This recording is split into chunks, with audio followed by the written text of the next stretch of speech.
Hi everybody, John Bow here from my home office. We're in lockdown number 6 in Victoria, so no travelling out to Grays to have a look at their stock.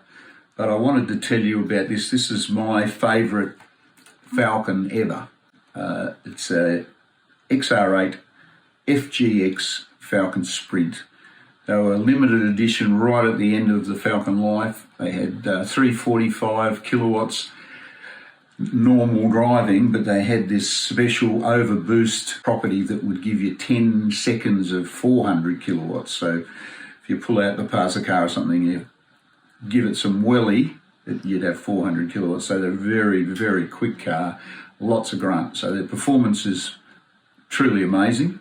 This car is Aero Blue, which is a beautiful colour. It's done less than 10,000 K. I think it's done 8,700. And it is like new. So really very, very collectible in the Ford world and destined to become even more so in the future. So go on to Gray's Classic Cars online and have a look at it. I'm sure you'll agree with me. You'll be picking yourself up something very special.